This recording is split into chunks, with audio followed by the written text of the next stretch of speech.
from today's session, we would be starting with the cloud, the importance of cloud, why cloud is required from a data analyst point of perspective, what all services in cloud are frequently used on day-to-day basis for the data analyst, for the people who know Power BI, for the people who know data, the SQL related aspects.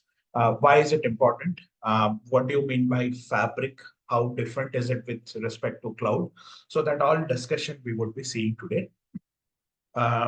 So we have our existing batch who joined with Power BI also, and we have a few other new members who would be joining for this, the cloud related sessions only, who already has some information related to Power BI, who already knows Power BI. For them, these sessions are ideally intended.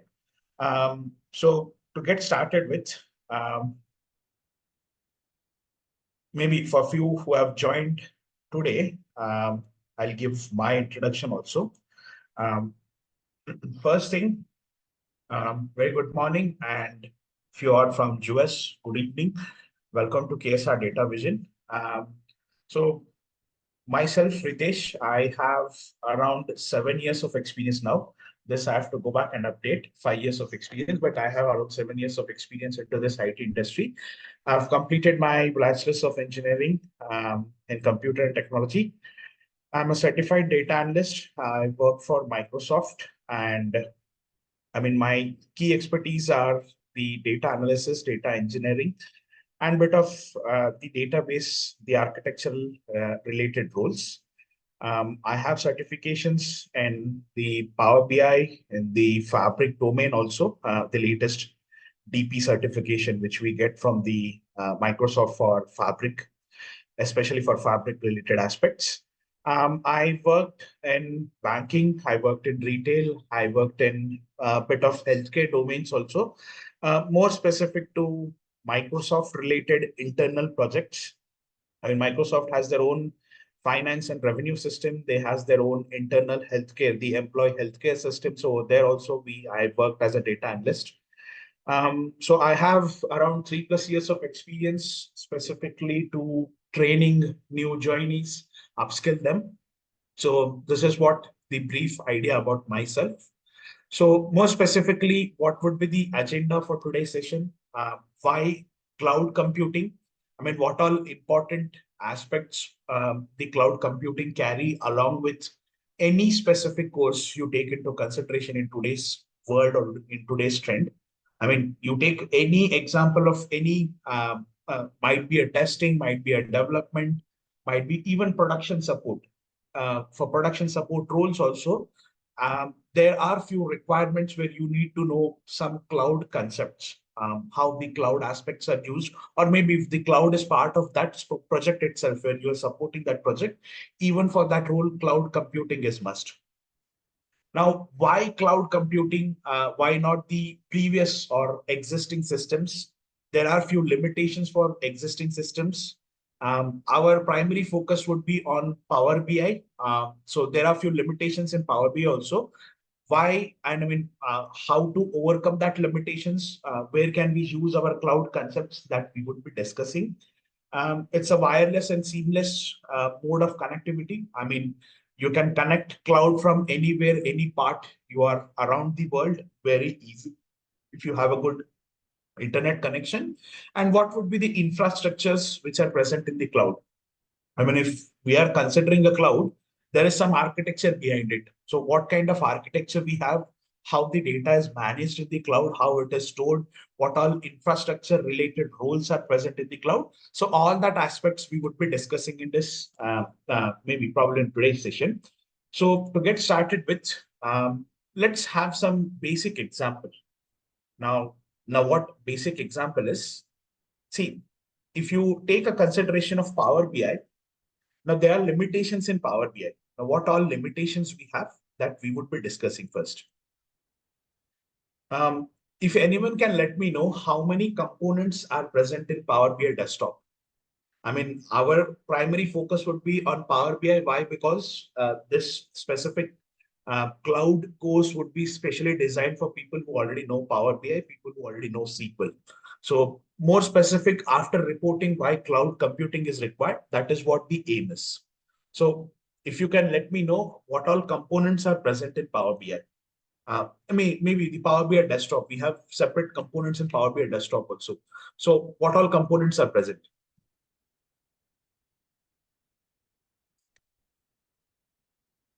Anyone? See, Table view, okay, so to get table view, started, model view, and the report view. I'm not talking about views. I'm talking about the Power BI desktop and its components. So let me get started. Power Query is one of the component. Power Pivot, Power Maps, Power Q&A. Okay. We have, here it is called as Power BI Maps. Okay. Power BI Q&A. We have Power BI Service. Any other component which we are missing here? Power View. Very good. Because without Power View, Power BI is of no specific use. It is this Power View where we can create all our visuals, where we can create all our charts. So basically, there are around 6 different components, rather 5 different components. Service is anyways a cloud-based component. Once all the development is done, we have to publish it to the Power BI service. But to get started with in Power BI desktop, the offline version, we get Power Query, we get Power Pivot. Usually Power View comes third, which is after Power Pivot. Then Power Maps, Power Q&A, both are kind of visuals or specific services which are independently available inside the Power View. Now, maybe you can say it as Power Maps and Power Q&A are subset of Power View, whereas Power View is a superset here. Now, whereas Power BI, I mean the Power Query and Power Pivot, both are clubbed together.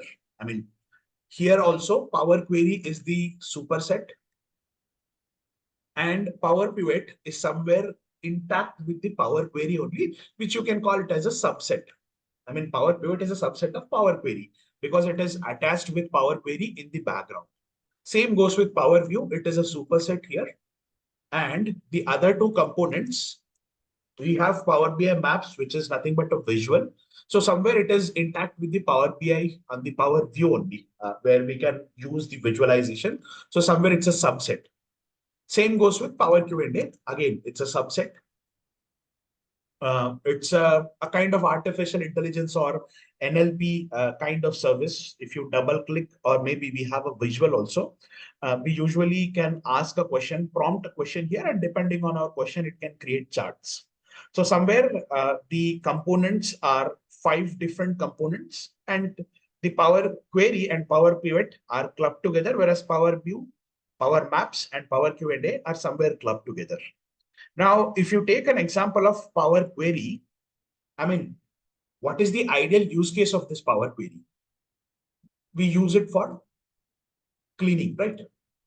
We use it for ETL purpose, specifically ETL purpose. Now, what kind of ETL purpose we can do there? We can use it for cleaning. We can use it for pivot and unpivot of data.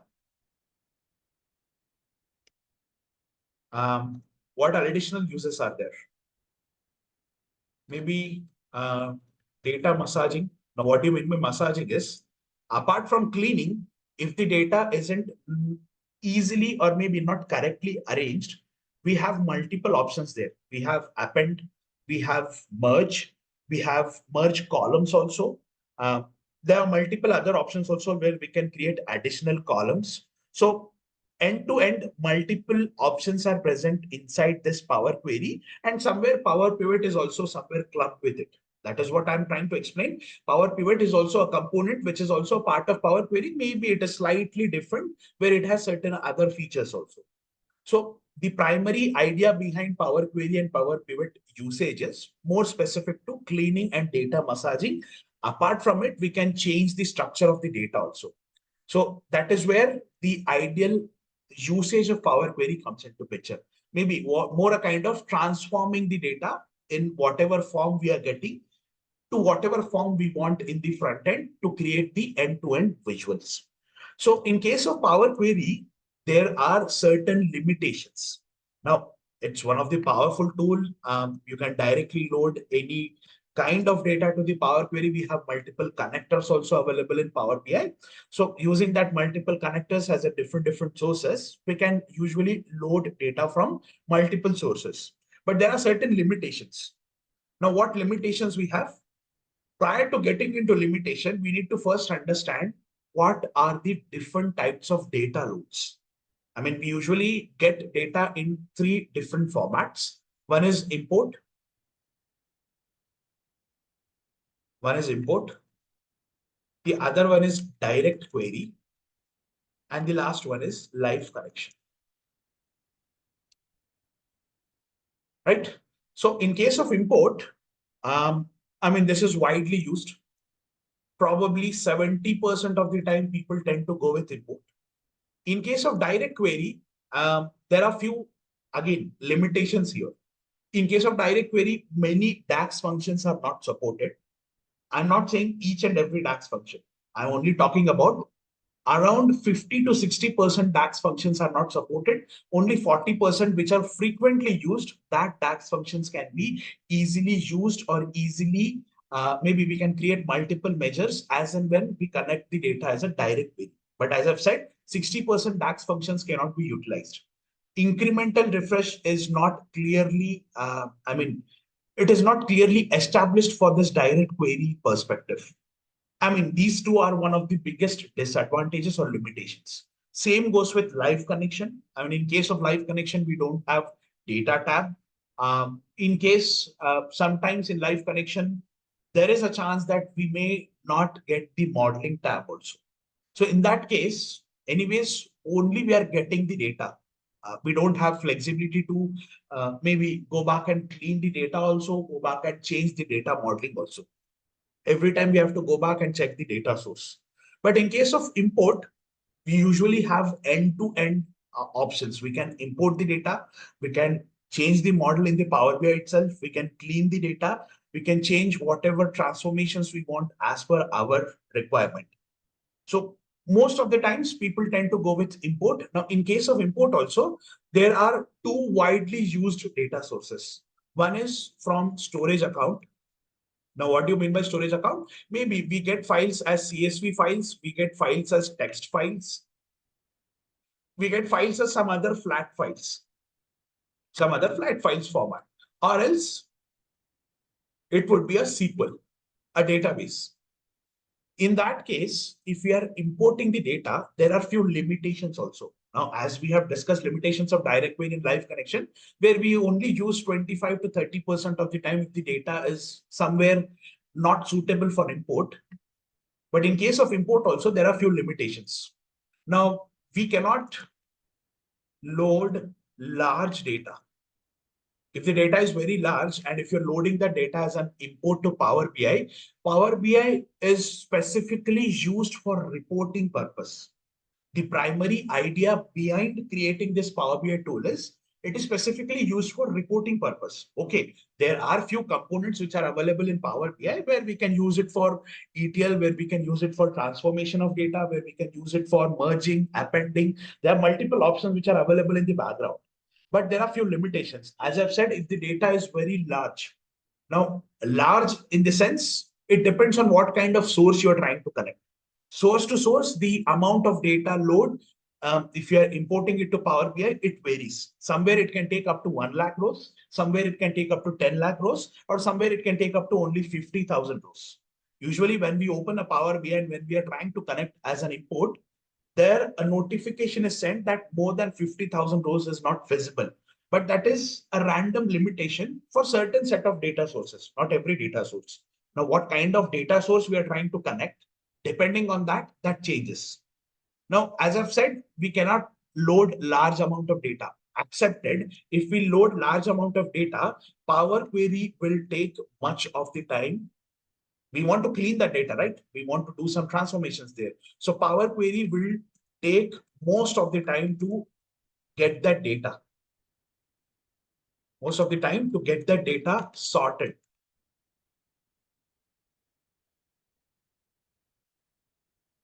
Because if you're cleaning something, if you're merging something, if the data is very large, first it will load the two different tables. Now, what do you mean by merge? First, we have to understand that.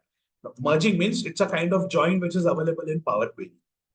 So it's kind of join which is available in Power Query. So if we have two tables, if you take a consideration, we have a table one.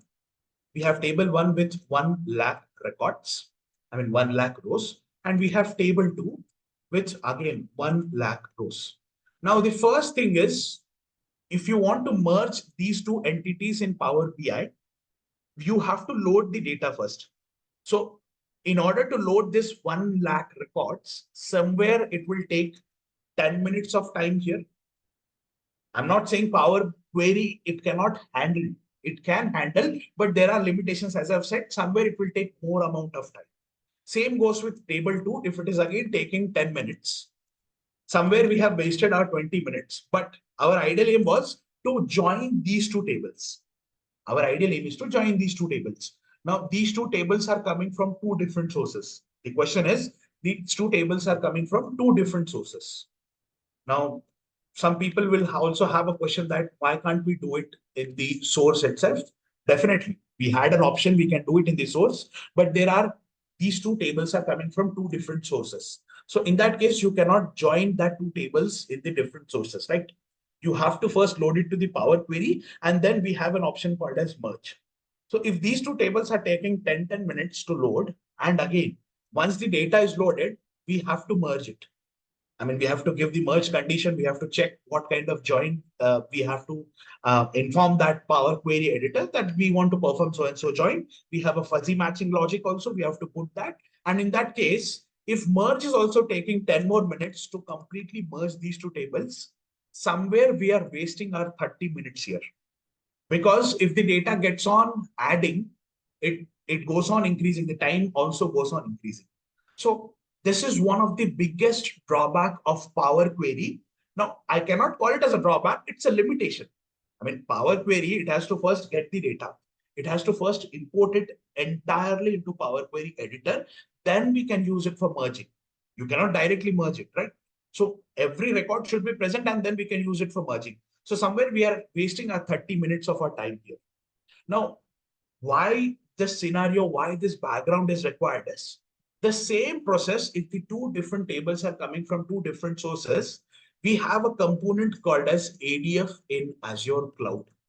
Now, what do you mean by ADF and what is the advantage of using ADF as compared to this Power Query editor is? It's same. It is used for ETL purpose, the same as we have the Power Query. It is used for transforming the data, for extracting, transforming, and loading the data as and when required to whichever sources we want. Now, assume that these two tables are coming from two different sources. That means one might be coming from SQL. The other might be coming from a text file. It might be a text file or maybe a storage account. Somewhere it is dumped into a storage account. Now, what do you mean by storage account? Storage account is also a service which is present in cloud. Now, as and when we proceed further, you'll get a better idea. In storage account, we can store files using CSV format, text format, Parquet format, Excel format. There are multiple file formats which are available, which can be stored in the storage account. Now, as I've said, two different data sources. You have to load it to the Power Query, then we have to merge it. Rather than that, if we have a ETL tool in the background, rather than wasting 30 minutes, if we have this ADF, which is Azure Data Factory, we have this as an ETL purpose tool. So what we can do, we have certain transformations which are available. Now, what do you mean by transformations?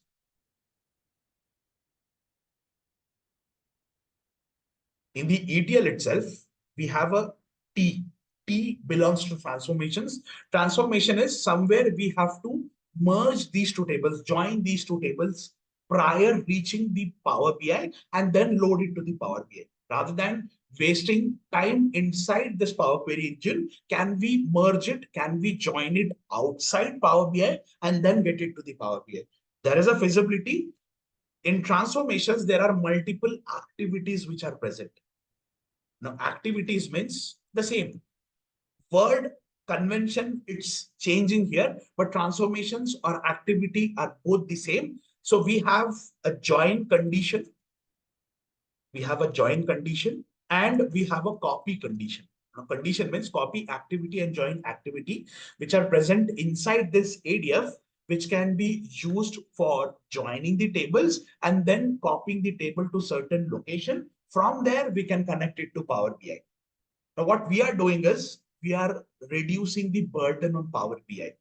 Anyways, if the burden is reduced, ideally, if it is taking 10 minutes to load the data to the Power Query, again 10 minutes for the other table, and 10 minutes for joining, somewhere in the ADF, the timestamp would be reduced. Why? Because this ADF is an independent tool. We are not using it.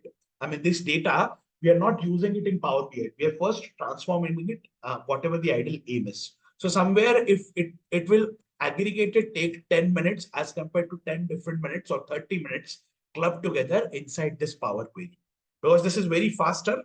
We are doing it outside Power BI. We can load this, whatever transformations we have done, whatever activities we have used, we can load this data directly to the Power BI. Somewhere it would be dumped, and from there you can connect it to the Power BI.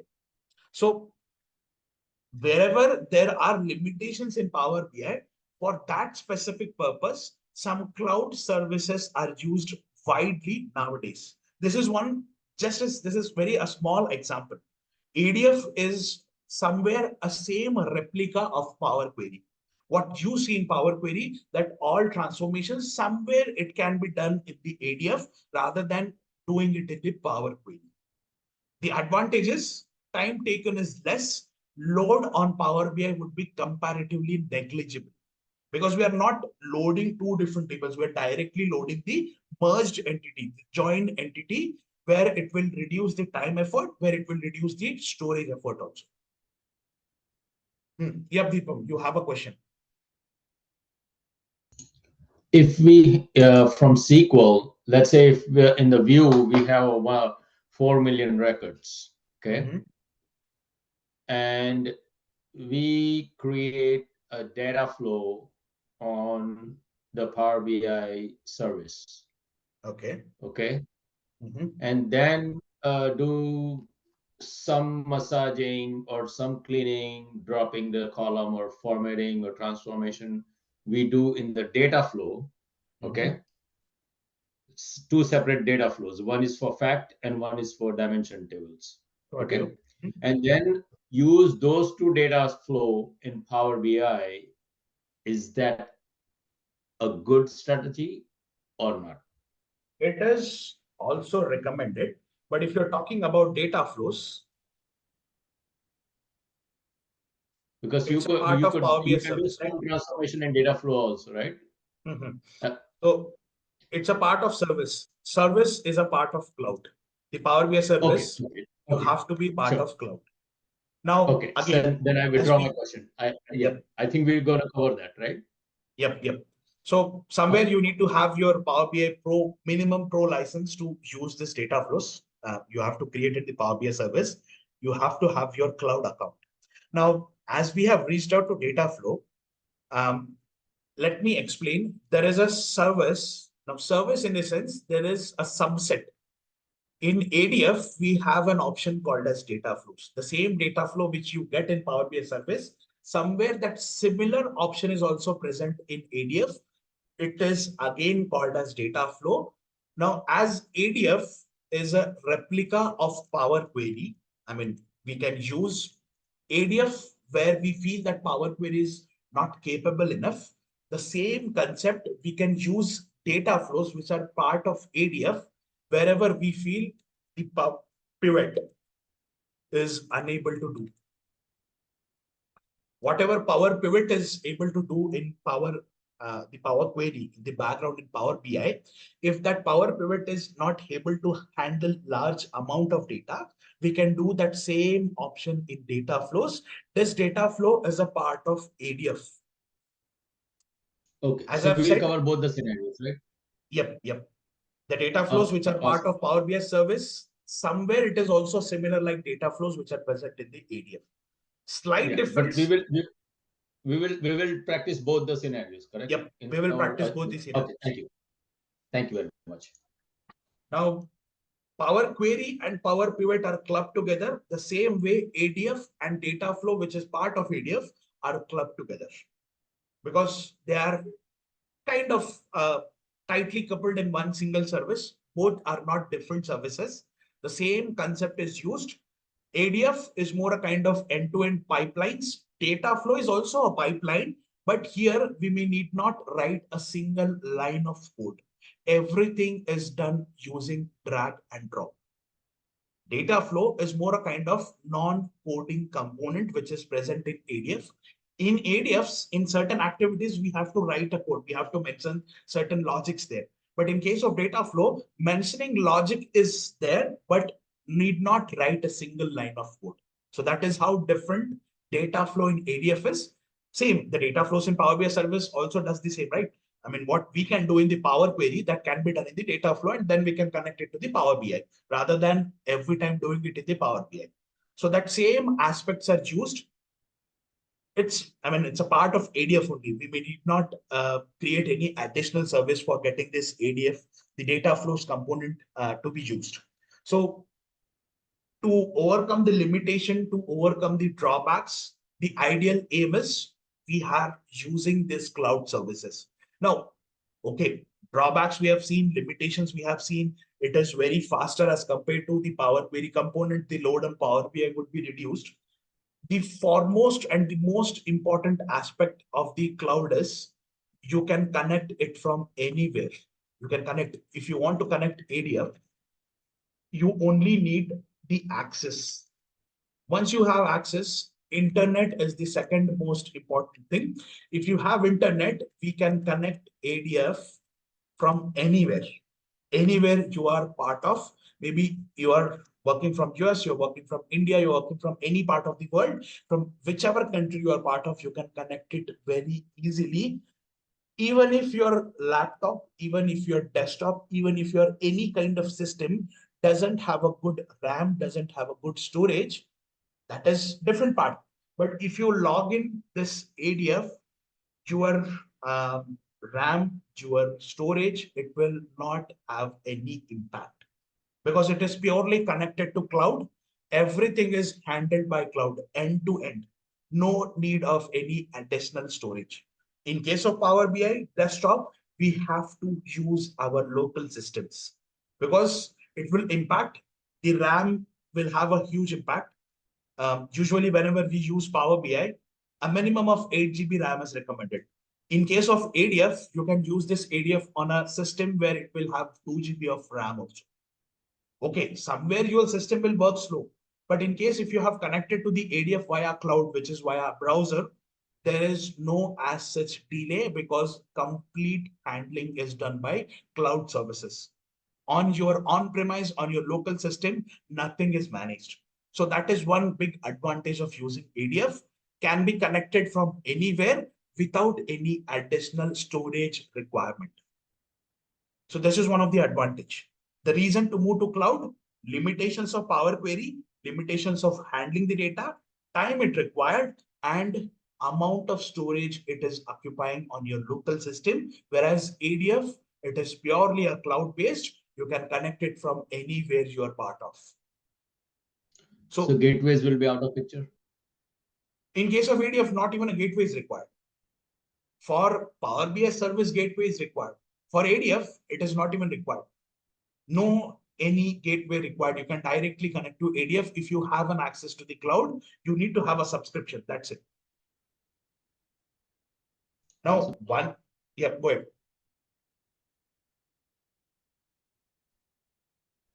I said it's good. Okay, cool. Now, going further, why, what kind of services we would be covering, why these services are important, that we would be discussing. Now, one important factor again, we have seen the limitations of legacy services, limitations of on-premise or local services where we download it in your local system and maybe we use it. So how this cloud services will help us to get started with cloud. First, we have to understand few cloud important concepts. The cloud architecture first. why cloud is important, what is the cloud architecture, so that all components we need to understand. Now, what exactly is the role of Power BI analyst? This is what it signifies. This is the role of data analyst. Somewhere the data is coming from multiple sources. We extract the data, we transform the data. Now, this is where the cloud will come into picture. This is where the ETL will come into picture. Now, even your data warehouse is a part of cloud. I mean, once you transform the data, you have to load it to certain storage. From there, you can connect it to Power BI. So somewhere this data warehouse is also a part of Power BI, or maybe a kind of a cloud service. So you can assume this component, this complete red component or the arrow which I've covered is purely a part of cloud. What we do here is moreover usage of cloud services. At the end, we can connect it to visualization, which is nothing but our Power BI. And after Power BI, it can be shared with multiple users. This is your Power BI service. This is your PBS, which is Power BI service. So service is also a part of cloud. If you want to access Power BI service, yes, it is also a part of cloud. Why? Because you can connect Power BI service from anywhere you are part of. From whichever country, from whichever region you are, you can connect the Power BI service. But if you have developed a Power BI desktop on certain local system and you want to use it in the other local system, you have to share that file. In that case, Power BI service, if it is a part of workspace, you can directly access it. So that is the importance of cloud, easily accessible. Now, the role of data analyst is clearly described here, but what all important aspects are covered inside this cloud that we would be discussing now. Now, again, one more example. Let's take the real-time example. You have a car. I mean, you own a car. And there are three different. I mean, you have your own car. Now, own car means you have complete access.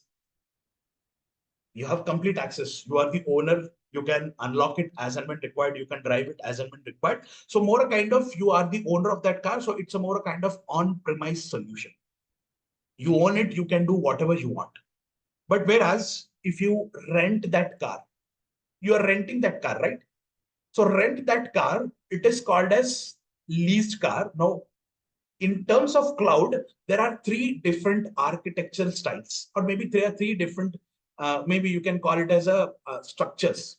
One is infrastructure as a service, one is platform as a service, one is a software as a service. Now, in order to deeply understand that, this is one of the best example. If we have our own car, we have complete access. Whereas if we lease a car, if we rent a car, might be your any local, maybe Uber, from Indian point of perspective, it might Ola also. So if you rent a car, we get every access except you cannot own that car. The complete car architecture, the complete car is utilized by us, but you cannot own that car. So somewhere it is called as we are getting complete infrastructure of a car, but we are not owning it because we are rented it for certain period of time or certain duration. So complete infrastructure is given, but not the ownership. So that is why it is called as infrastructure as a service. We are not owner, but we are owning the infrastructure of a car for a certain duration. Now, again, coming down, this is leased car. Now, if you take an example of taxi, taxi means maybe you are using it for certain duration, maybe for movement between city, from one place to another place, not for a longer duration. In case of taxi, see, leased car is different. In case of leased car, you yourself can also drive. There is a possibility. In case if we are talking about any leased car for 2 or 3 days for a longer duration, we can still drive that car. That means we are owning that infrastructure. Maybe we can drive, we can modify, or maybe we can use it for end-to-end purpose, but we cannot own it for more than 2 or 3 days. We have to again return it back. Now, if you take an example of taxi, here the driver concept comes into picture. Because you are not driving, driver is the person who owns the complete car. The only thing is you get some platform there. You are using that car from movement of one place to another place. Somewhere it is called as you're getting a platform, but we are not getting complete infrastructure. We are not owning that car, neither we can drive that car, but yes, there is some person who is helping us to move from one place to another place. Somewhere we are getting a platform there. We are not getting some complete infrastructure. We are getting a platform there. So somewhere it is called as platform as a service. Maybe we can again have a deep explanation, but to just give you an idea, this is one of the best example. If you own car, you own everything. If you are renting or maybe leasing a car for a certain duration, maybe 1 day, 2 day, or maybe for a 1 week, you can drive it, but you cannot own it for a longer duration. You have to again return it back. So somewhere infrastructure is given, but not complete ownership. Again, if you use a taxi, neither infrastructure is shared. I mean, you can utilize a cab, but it will work like a platform. It works like a platform. You are getting access. You're getting, you can sit in that car. You can move from one place to another place, but you cannot handle that car. So somewhere infrastructure is handled by the driver itself, but you're getting a platform from movement of one place to another place. Now, third most important thing, if you're using any public platform, might be your public transport. It might be bus, it might be train, or it might be any public transport, your metros. There, neither, I mean, you have a flexibility. There are certain bus stops, there are certain metro stations, there are certain junctions where that specific public transport will stop. So you cannot drive that. Okay, you are getting a platform, but you do not have a flexibility to stop as and when required, right? In case of taxi, you can stop it at whichever point you want. You can again board or deboard it at whichever point you want. Whereas in case of bus, that option is not there. It has to stop at certain designated junctions only. So somewhere you are neither getting infrastructure, you cannot drive it, neither getting a flexibility, full-fledged flexibility to stop it as and when required. It will stop at designated junctions or places only. So somewhere you are utilizing that bus, but only some services you're utilizing, not all the services access you have. I mean, complete ownership is not there. Somewhere 25% you have an access. So it is called as software as a service.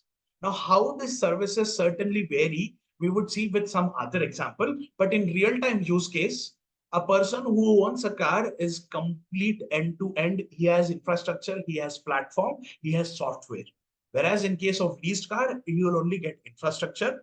In case of taxi, he will get platform as a service. In case of bus, he only gets some services as a software.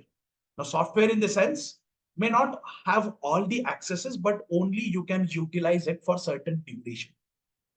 So somewhere bus or public transport will act like a software as a service.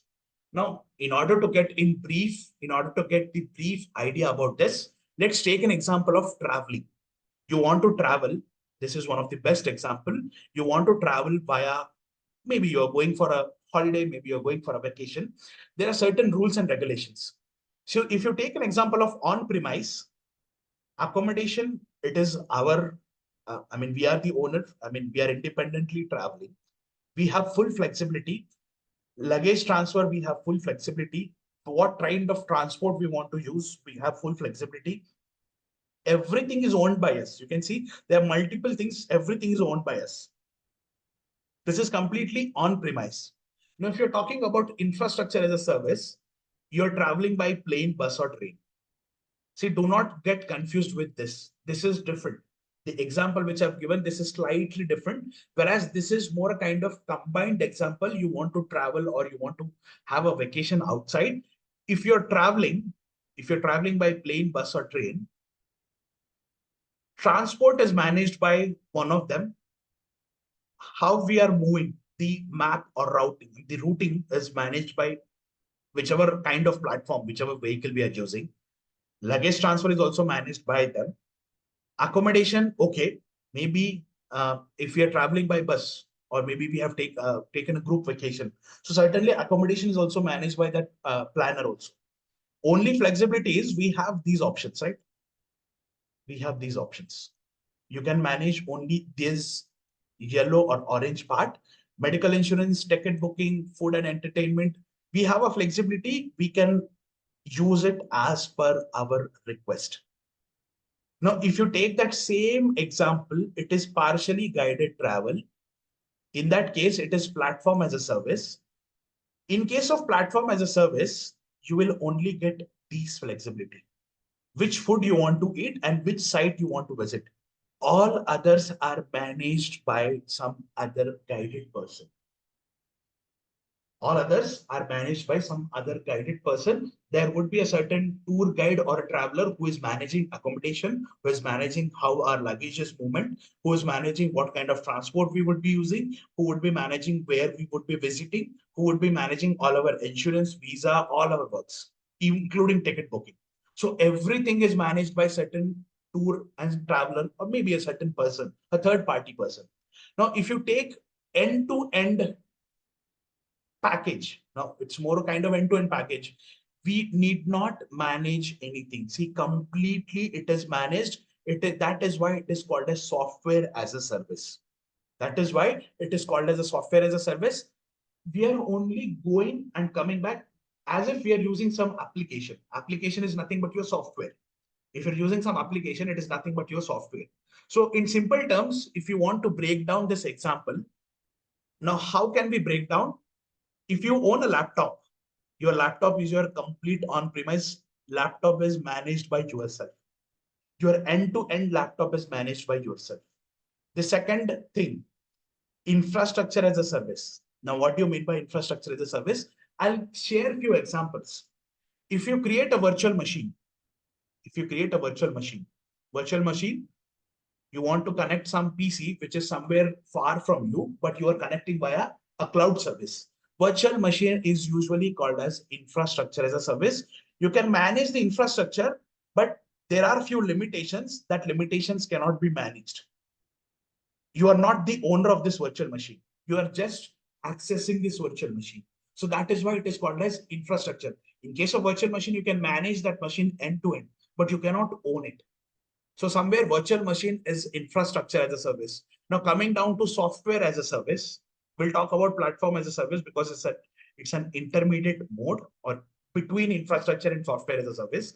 If you take an example of software as a service, you take any application which you're using on day-to-day basis. All that applications are software as a service because we are not managing anything. We are directly going to that application. If you want to purchase something, purchase it. If you want to use that application, might be a music application, use it. You're not even managing anything. The only thing is you have to access it directly. You need to have a good internet connection. So software as a service is whatever you use it on daily basis. All the apps are software as a service. Any app you take into consideration, all the apps are software as a service. Now coming down to platform as a service. What do you mean by platform as a service? If I slightly go back, we have discussed, you have to go back to minus 10, 15 minutes. We have discussed the importance of ADF. We have discussed the importance of Dataflow, which is part of ADF. That same component ADF is called as platform as a service. Now, why is it called as platform? ADF is not owned by us. It is owned by or it is developed by Microsoft or Azure. Neither we have a flexibility to use end-to-end. You need to have subscription there. So what you can do is you can create your own pipelines there. You can modify it as and when required. You can create your own pipelines. You can create your own data flows. You can own a platform, but you cannot completely own that ADF because you are not the owner. You cannot own the infrastructure also. How to run that pipelines, we have a flexibility. But whether ADF is working properly or not, it is managed by the Azure team, the Microsoft team. So we are owning a platform, but we are not owning infrastructure. We are owning certain services. We can edit, we can manage or modify the pipelines. That's it. So ADF, you can consider it as a platform as a service.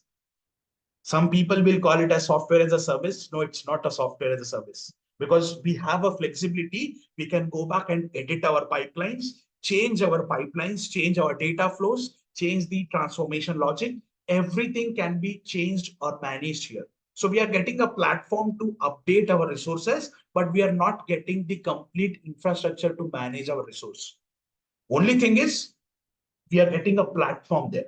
So somewhere ADF is called as a platform as a service. Infrastructure as a service, best example is your virtual machine.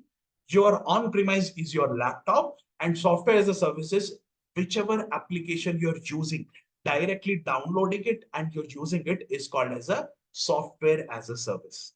So in real term, in terms of cloud computing, in terms of services which we are using on day-to-day basis, these are the 4 best examples.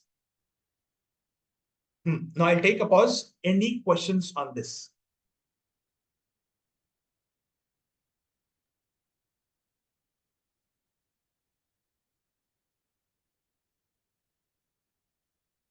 Any So questions? just Yeah. trying to understand why you gave us this explanation is there are different types of infrastructure services that are provided by cloud. On premises basically is local premise for the user, but other 3 ways that you can use cloud services. I think that's what this IaaS, PaaS, and SaaS means, right? Yeah. And you're just trying to explain us how ADF is handled or controlled by cloud services, and it's completely under Power BI control. But yeah, we can do some kind of changes that are limited, hence they are considered as PA services, the partially controlled services. Yep. Yeah. It's not partially, it's a platform as a service. Platform. Okay. Platform as a service, infrastructure as a service, software as a service. In case of software as a service, you cannot edit anything. I mean, you can register on an application, that's it. You cannot do anything inside that application. Neither you can delete anything, neither you can change the application, how it looks like. Only thing is you can access it directly. That's the only difference. In case of platform, you have some flexibility to edit it. Whereas in case of infrastructure, you have some more advantage. May not be owner, but you have some advantages.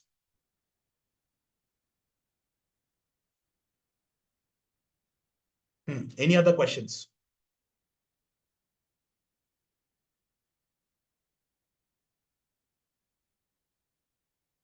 Okay, silence, I'm taking it as no. So the reason to go to cloud, we have seen the reason what all services are present in cloud. We have seen some example, some real-time example also, and some the example with use case. I mean, day-to-day use case we have seen.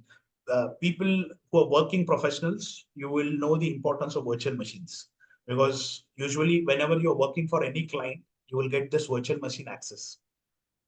Maybe you want to access the client servers, you get this virtual machine access. So that is how the virtual machine comes into picture in our day-to-day lives. Okay. Yeah, Ajit, your voice is not audible, it seems. Maybe if you're talking.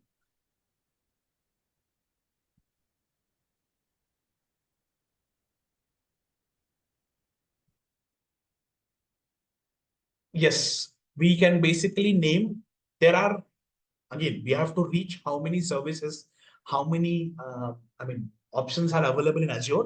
But yes, in case of Azure, if there are 200 services, out of that 200 services, that services are broadly classified into 3 different categories. One is infrastructure, one is platform, and one is software. In 3 different categories, the services which are present in cloud are classified. And this is common for any cloud. I'm not talking about Azure only. You take any cloud example, AWS, Azure, GCP, your Oracle cloud, your Salesforce cloud, any cloud which you take into consideration, every cloud will have 3 different services.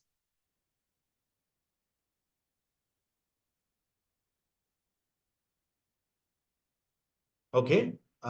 So to move further, let's see why only Azure, and what is the importance of learning Azure? Right? Now, in order to get Azure, this is what the Microsoft Fabric is. This is what the Microsoft Fabric is. But first, let's understand why we need to use Azure. Why not any other cloud service? First thing is, Azure is a product of Microsoft, right? Same goes with Power BI. Power BI is also a product of Microsoft. So both are easily, maybe you can connect Power BI to any of the services which are present. Not every service, but almost the services which are useful from a data analyst or engineering point of perspective, you can connect almost every service which is part of the Azure. You can directly pull it to the Power BI. Now, the thing is, both are product of Microsoft, both are easily connectable. Why again only Azure? Why not some other cloud? Okay, it's a product of Microsoft, that's a different thing. It is easily compatible, that is also an advantage. But if you want to compare Azure and AWS, why only Azure? Why not AWS? See, one thing, if you have checked the status of Azure, I'm not sure if you have ever seen, let me give you an idea. Anyways, we were discussing here. Let's discuss it here. So we want to compare AWS with Azure. See, AWS is bit costlier. This is cost effective. Now I'm trying to compare, okay, few important things. AWS, not every service in AWS can be easily connected to Power BI. So somewhere connectivity, I'm talking about connectivity with respect to Power BI, not with respect to any other tool. If you want to connect it to Tableau, in case of Tableau, AWS has multiple options. I mean, Tableau has multiple connectors which can be easily connected to AWS rather than Azure. But nowadays, even Tableau and some other tools are also recommending to go with Azure as compared to AWS. This is just a mere example with certain tool as a differentiation. So connectivity is easy connectivity in case of Azure.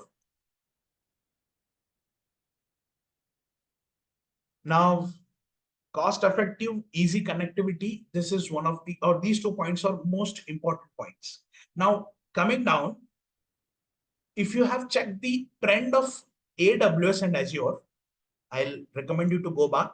There are multiple graphs. There are multiple organizations which have their analytics. Who does the analytics? How the cloud services are increasing. Now, somewhere we can take an example in 2010 to 2024. In 2010, there was a very rare chance that cloud services, or maybe the concept of cloud was not that great. But let's see, AWS, yes, it was introduced prior to 2010. Even Azure was introduced prior to 2010. The earlier name for Azure was Project Red Dog. It was called as Project Red Dog. So it was introduced back in 2008.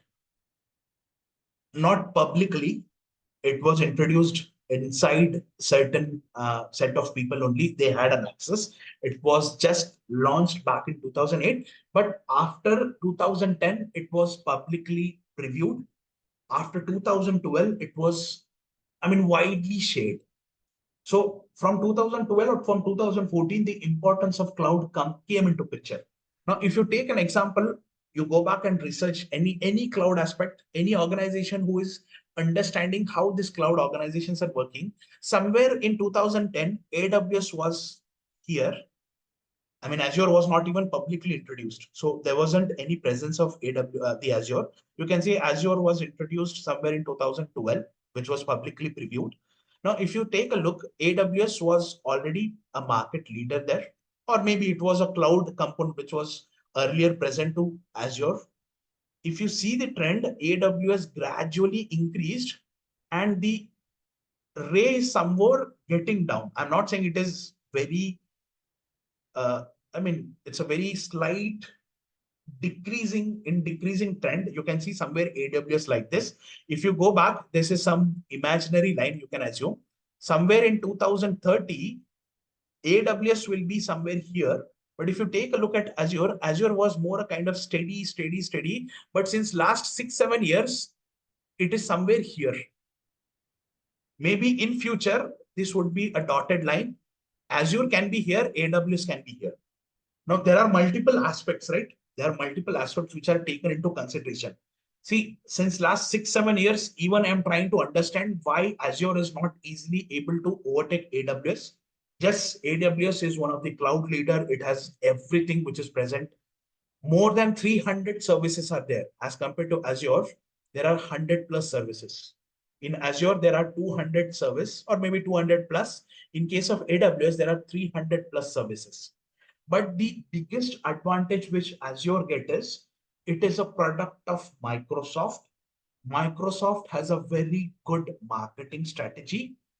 Almost 40% of the devices in current market run. I mean, devices in the sense your desktops, laptops, all your devices, around 35 to 40% devices in the current market run on Microsoft, the Windows. So they have a good marketing trend. They can easily penetrate in the market. Okay, AWS is already a market leader, but it is losing its significance because it's not that cost effective as compared to Azure. Earlier, AWS, maybe since last 6 years, AWS and Azure both are somewhere similar. Why? Because both of the clouds are pay as you go. There is a concept called as pay as you go. Now, what do you mean by pay as you go is, so if you have created a service in any of the cloud, let's say you have created a service called as ADF, and there is a similar ETL tool which is also present with a different name in AWS.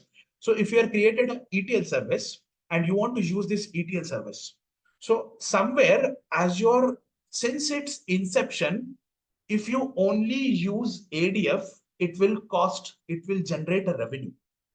But if you're not using ADF, you have created a service, if you're not using it, rarely it will consume a revenue. Now assume that you're using ADF for 2 days, it will cost you 40 rupees. This is with respect to Azure. Now, on the third day, you're not using it, it will only cost you 1 rupee.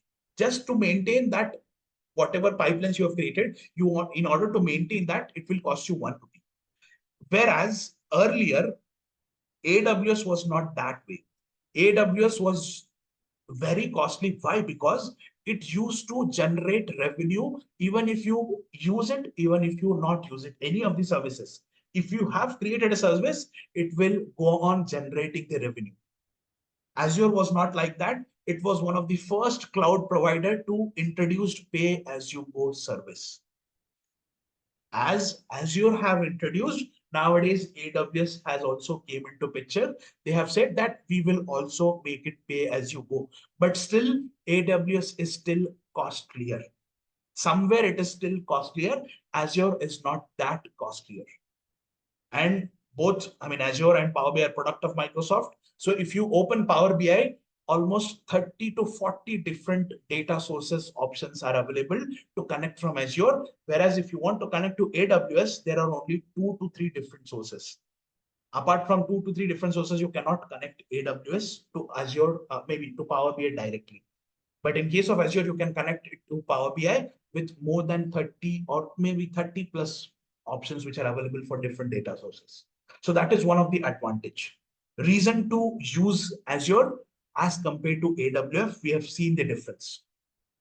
Now, what do you mean by Azure? It's a combination of multiple services, right? It's a cloud.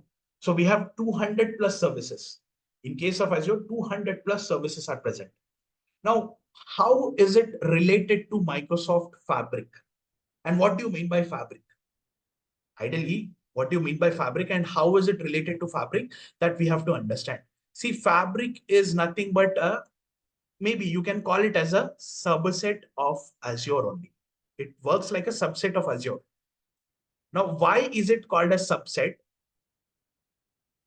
Microsoft Fabric is a combination of services which are used on day-to-day basis from a data analyst, from a data engineering, and from a data scientist point of perspective.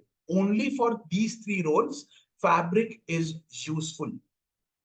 Whereas if you're working as a normal software engineer, as a front-end developer, as a tester, or as a production support person, you can still go back and use Azure because Azure has 200 plus services, whereas Microsoft Fabric has around 15 to 18 services which are used by data analysts, data engineer or data scientist related roles.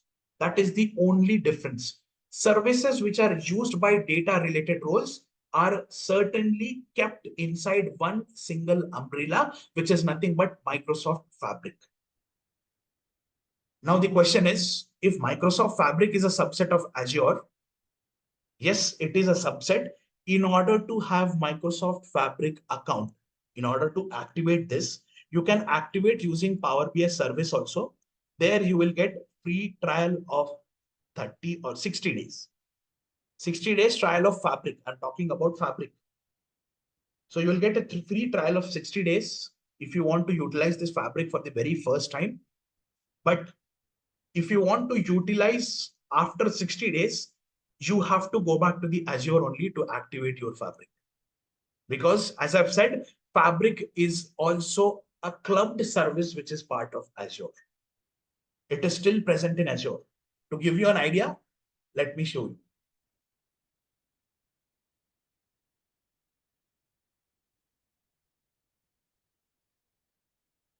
So I'm trying to open the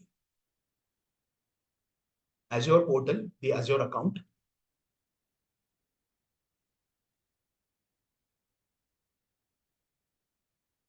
So this is our Azure account. If you go to Azure, see in the very first instance, you will get some list of services which are present.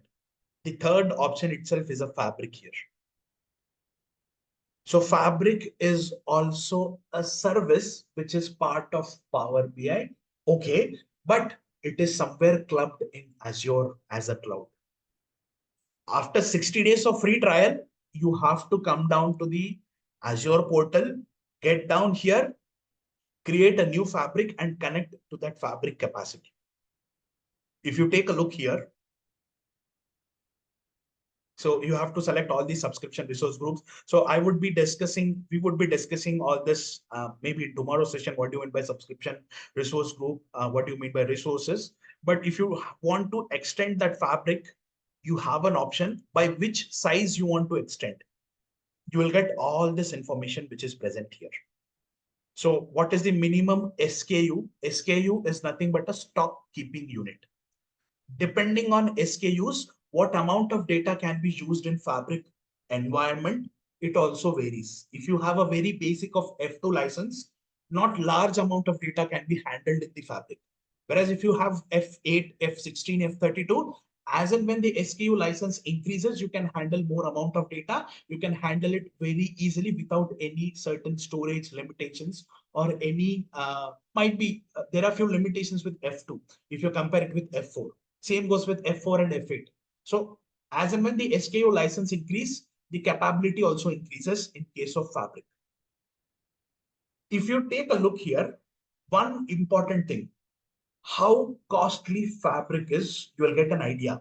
Minimum you want to use a Fabric if you have to spend 25,000 Indian rupees.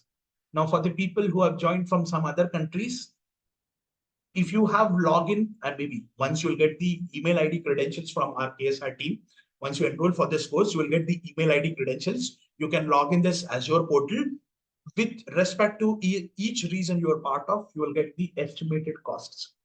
And this is estimated for 1 month, not for 1 year. This is for 1 month. If you take a look at these licenses, how costly these licenses are. Now, I'm not saying that if it is costly, we cannot use it. If there is a use case, we have to use that Fabric. But first important thing is, whenever you're using a Fabric, you have to take certain points into consideration. In case of Azure, we have ADF. That same ADF is also part of here, Data Factory. That same ADF is also part of Fabric. So the thing is, if you're creating an ADF in Azure portal and you are creating some pipelines today, so somewhere it will generate some 400 rupees accepted. But if you're not using ADF on daily basis, it will generate 10 rupees only. So assume that you have used ADF on first day where you have created multiple chunks of pipelines. And for next 3 days, you're not using it. You're only maintaining it, or maybe you're only monitoring the pipelines. So it would cost you 430 rupees here. This is just an example. But in case of Fabric, you have to have a Fabric license to activate this Azure Data Factory, which is present. This is not the Azure Data Factory. If it's a part of Azure Cloud, it is called as ADF. If it is a part of Microsoft Fabric, it is only called as DF. Why? Because it is a part of Fabric, not Azure. Okay, anyways, Fabric is a part of Azure, that's a different thing. So it is called as a data factory. If you want to utilize this data factory, in that case, you need to have a minimum Fabric license of F2, which is somewhere around 25K. If you have activated Fabric with F2 license and you're not utilizing that Fabric, that means you're not utilizing any data factory, data engineering, data warehousing, any of the services which are present in Fabric, which you're not utilizing it, still you have to pay 25,000. Fabric is not pay as you go. If you have created, you have to pay it from the day one. The billing would be generated on the day one itself. By the end of day one, you will get a bill amount of 25K. You can pay it after 30 days. Whereas in case of ADF, only the service you have used, only the pipelines you have used, you have to pay only that amount. So this is the basic difference between use case of Fabric and usage of independent services in Azure. The reason to learn independent services in Azure is Fabric is developed on top of the individual services which are part of Azure. So if you learn these services if you learn ADF in Azure, it would be very easy to learn ADF in Microsoft Fabric. But if you directly jump to the Fabric and you're trying to learn this data factory, even if you want to learn in 60 days of free trial, you're not creating any SKU license for Fabric, but you will get 60 days of trial.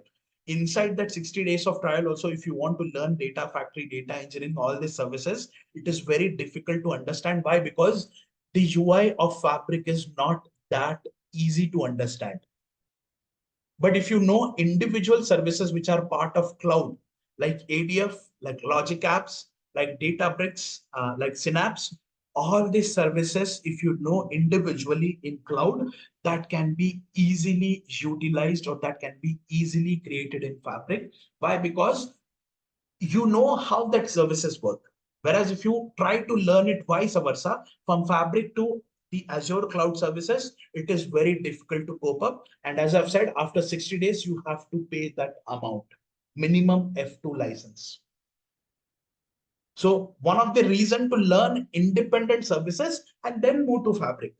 I'm not saying Fabric is not recommended. It is still recommended, but there are few limitations. There are few disadvantages also. It is costly a service. Every company cannot afford it.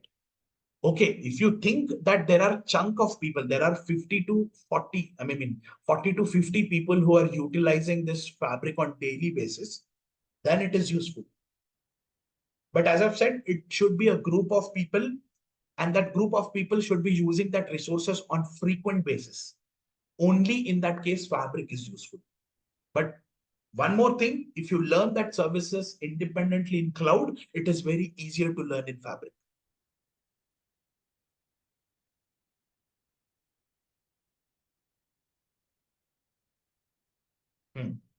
In case of Data Factory in Fabric, in case of ADF in Azure, everything is same. End to end, everything is same except UI. If you learn Data Factory in Fabric, it will take 10 days to understand what all components are present. But if you are learning that ADF in Azure, it will take 2 days to completely understand the architecture of ADF, what all components are present. So that is how easy to learn services in Azure rather than learning it in Fabric. We would be discussing both the services. For all the sessions, we would have a difference. How this ADF works in Azure, how Data Factory works in Fabric. We would see that differences also. But first thing is, I would recommend to learn services in Azure rather than learning in Fabric. Once you learn there, you can utilize that same concepts in the Fabric also.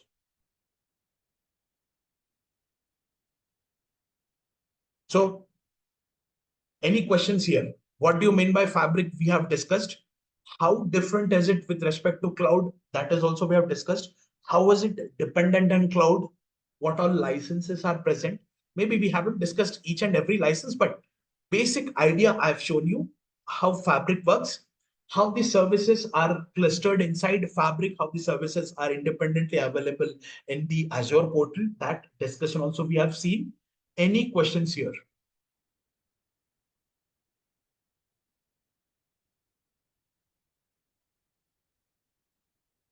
Okay, if there are no questions, let's go to the course details. What we would be learning inside this complete course. See, keep one thing in mind for data analyst. Not every service which is mentioned here would be covered in depth, because maybe from a data analyst point of perspective, data factory is very important. I mean, the basic architecture of Azure, we would be discussing going further. There is a service called as Key Vault. Now, if I try to give you in one-liner description, Key Vault is nothing but where all our keys are stored if you want to connect the ADF with multiple sources and destinations. I mean, if a person is trying to connect, if your person is trying to get data from a source, that source should be protected, right? It cannot be easily shared with any other individual. So in order to get it protected, there is a key vault where you can keep your secrets. With that secret, you can access that source, or with that secret, you can access the destination. So it's a service which is available. This is service 1. This is service 2. We would be discussing service 3, which is nothing but a service principal. We would be discussing how to create SQL Server. SQL Server is a product of Microsoft Cloud, the Azure Cloud. Apart from SQL Server, there is a database called as Azure SQL. Now, what is the basic difference between SQL Server and Azure SQL is, in case of SQL Server, server needs to be managed by us.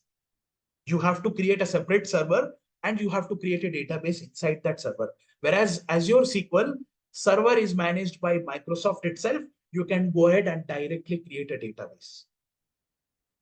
So two independent services are there. So this is service 4, this is service 5. These services we would be discussing.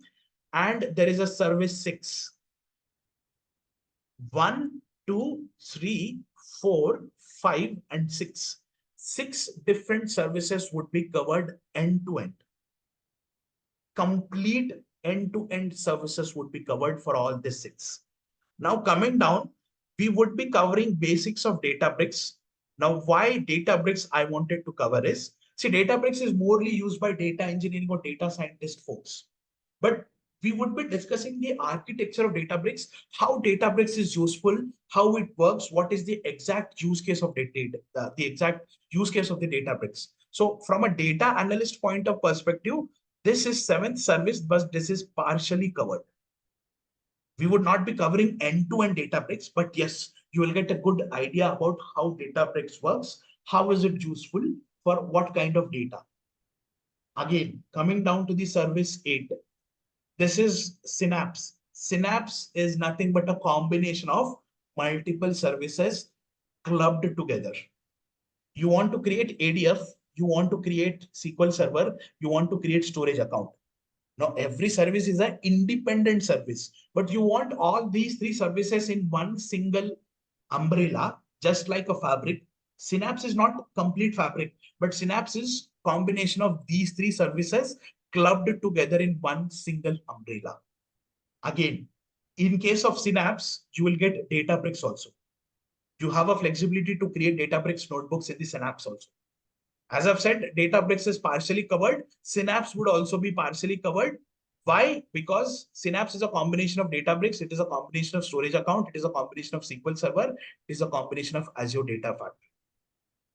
So Data Factory, anyways, we would be covering end-to-end. SQL Server also, how to create it, how to manage it, we would be covering. How storage services, how storage accounts are there, we would be covering end-to-end. But Databricks is not end-to-end. That is the reason Synapse would also be given an idea how it is useful, where can we use it from a data analyst point of perspective. So somewhere we would be covering 8th service, which is partially covered. And the 9th service is your logic apps. This would also be a partially covered service. Why partially covered again?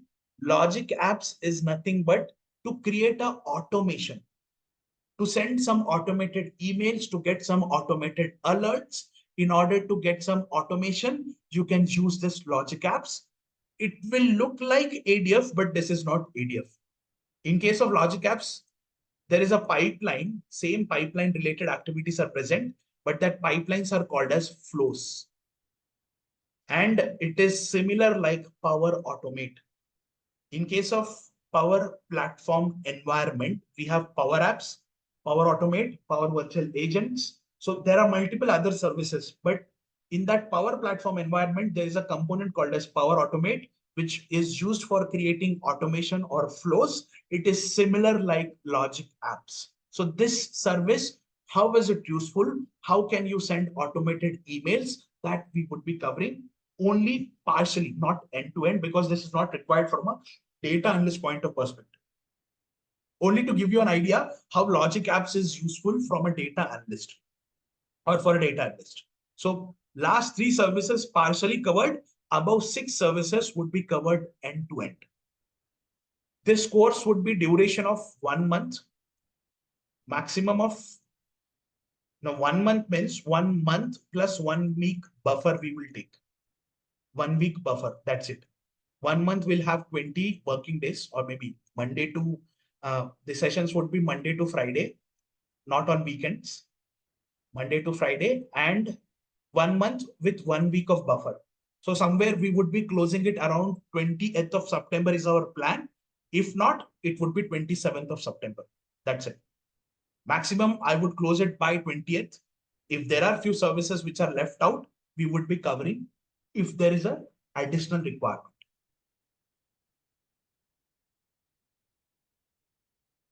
So we are good with today's session.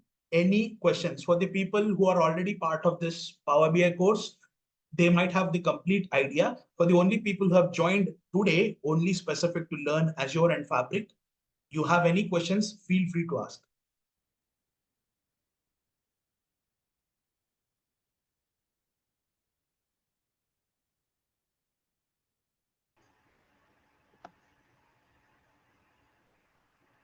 So, are there any prerequisites for this course? Can you please repeat your question? Are there any prerequisites for this course? Like, Okay. are we expected to have an Okay. understanding of? Okay. So you, I mean, you are working professional Yes. and you're working in which specific skill set In or the maybe? in the Microsoft SQL Server area. Okay. So you want to learn this Azure, this would be more a kind of combination for data analyst. So if you know a good amount of Power BI, this is developed or designed for them who knows reporting, who knows SQL. Okay. So what you're So, saying is you need certain level of understanding of yep, Power BI. yep. I mean, why for Power BI cloud is required, what all services are required for a data analyst or a Power BI developer, that is what we would be covering in this course. Okay. Okay. So I don't have like much exposure to Power BI. So would you recommend this course, or Now, do you want me to complete? just to give you an idea, would you like to learn Power BI and then jump to this course, or are you more interested to learn the Azure services? Like eventually Power BI, yes, but for now I'm looking for Azure course. Okay, so see, it's up to you. Maybe you have an understanding of SQL. For you, the understanding of services would be easy. That, Okay. I mean, it won't be that difficult. Okay, for the person who is not even related to SQL or Power BI, for them it would be difficult. So if you want to learn cloud services, then it's okay. Anyways, Power BI, you want to have a good exposure, then there are separate sessions. I mean, we kind of completed Power BI last week only. The previous batch or the batch we would be continuing with the Azure, we kind of completed Power BI the last week itself. So somewhere it's a continuity for them, and for the few people who would be joining, it would be a new for them for Azure and Fabric, who already knows SQL or Power BI. Okay. Understood. Thanks. Any other questions? May not be on the course, but all the aspects we discussed today. Any questions?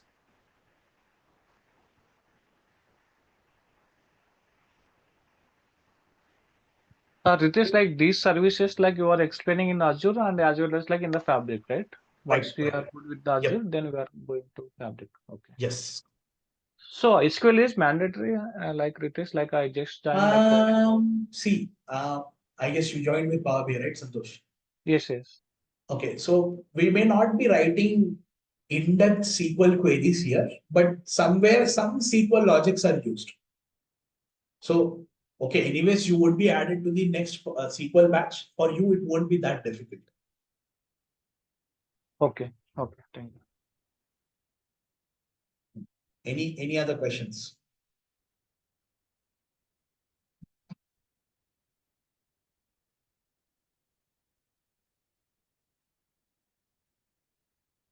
Okay, if there are no questions, I guess we are. ADF only came, or is like any previous ETL Uh, service is there?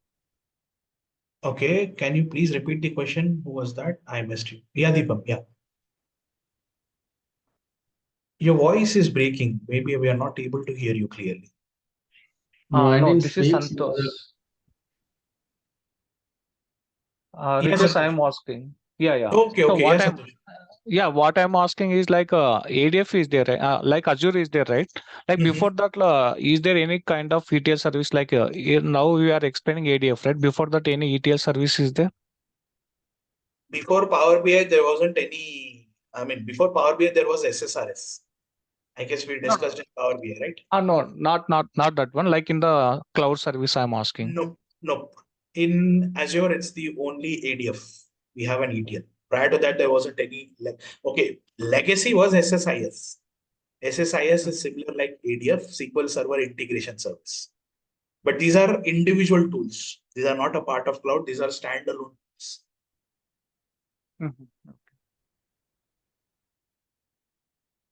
Power BI is developed on top of SSRS. ADF is developed on top of SSIS.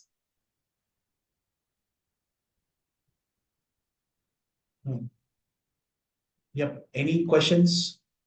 Did we talk about the number of days for each of the topics? Good. So you can assume ADF would be somewhere 2 or 2+ weeks because ADF is used in almost all the components. This key vault, this service, these are all dependent services. I mean, you need not require a special day to cover them. Between the ADF only, these all services would be covered. So in simple terms, ADF with storage account, SQL Server, all this would be somewhere 3 weeks.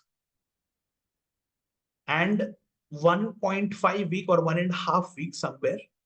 1.5 week means 7 to 8 sessions would be combination of Databricks, Synapse, Logic Apps.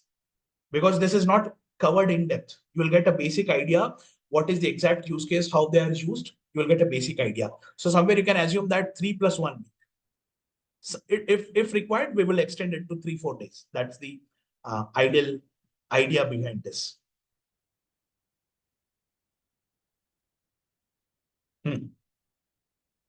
Any more questions? For practice, are we going to have sample data which sample data would be shared. The same data, or probably we had the same data for some Power BI practices also. Some different data sets that would be shared from my end. In order to activate this Azure portal, you need to have a credit card. For the very first time, it will verify and it will again debit that amount back to our account.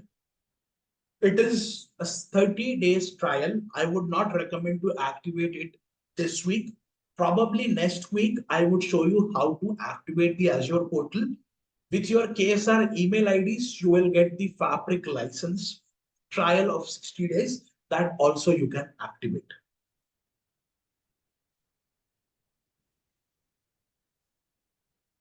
Yep, fair enough. Or any questions on this? and that would say one more time the time limitation, please. Okay.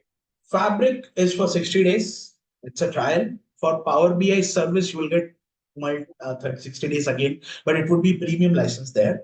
It's a paid service. So it's a paid account. So you would be getting the paid email IDs only.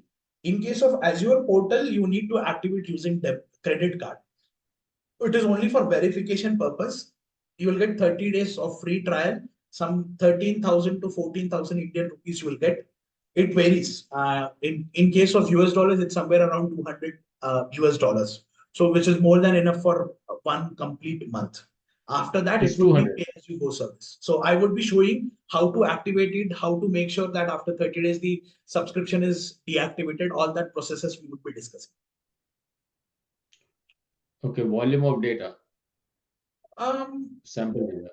okay, Are we going volume to of practice, data. Okay. Mhm. or So are we see, going to? there are few data sets which are small in size. For bulk data loading, I would be using a data size of somewhere around 500 MB to 1 GB. More probably less than 1 GB, but not exactly 1 GB. For bulk data loading, because we would be taking an example of bulk data load, there the file size should be somewhere around 1 GB, but not even 1 GB. For normal data movement, for normal data processor, it's more over a simple, straightforward data, not that heavy data.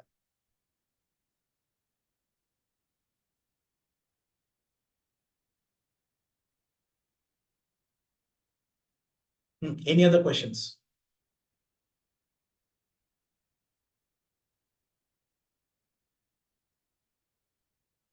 It will be same order, how you have listed there? Yeah, same order. Starting with Data Factory, we would be discussing the dependent services, Key Vault, Service Principal, App Registrations. SQL Server also said, I mean, somewhere you can use it as a source or destination. Storage account can be used as a source or destination. Last, somewhere after 2 weeks, in the third week, maybe we can start a combination of Databricks and ADF, Synapse and ADF, somewhere like that. But yeah, the same combination, the order which I've mentioned. So total 4.5 weeks. Yeah, maximum of 4.5. Are you going to give assignments also at the end of every session, or Um, whatever we practice? See, the data sets would be shared to you. There are few questions which I already have that practice. You can do it. Maybe I can give you certain questions also to work on practice. What we discussed on day-to-day basis are all real-time examples, which are used or which are asked in interviews, or maybe which are used in day-to-day projects. So you can again go back and practice. For first few days, it would be very easy to understand. After that, even if you practice what we discussed, you will get confusion. So you have to be more precise. You have to have a full attention what I'm trying to explain, how that processes flows, then only you'll get a better idea. For first few days, it's very easy because it's more a kind of drag and drop, understand the concepts. But as and when we deep dive into that, somewhere it would be slightly different. You have to again go back and check the recordings every time whenever you practice. And the domain which we will cover, because here we are learning the services, so domain will not be of much importance, correct? Yeah, not as such. Maybe it can be retail, it can be healthcare. I have few healthcare retails also. Examples available with me. There are few random examples also. So domain won't be that important here because we are not working on any further reporting part, right? We are only working on the pipeline. We are only working on the cloud services part.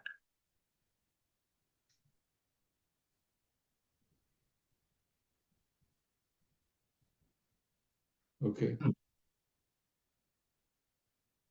Yep. Any That's other it. question? Thank you. Yep.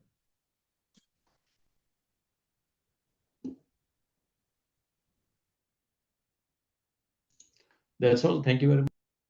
Yep. Thank you. Any other questions from anyone?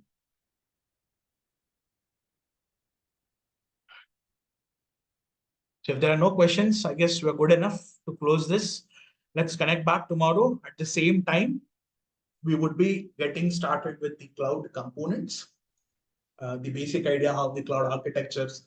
We have seen services, but the exact architecture we haven't seen it. So how to activate it, how that processes works, that we would be discussing tomorrow. Yep. Thank you, everyone. Have a very good day. Let's connect back tomorrow.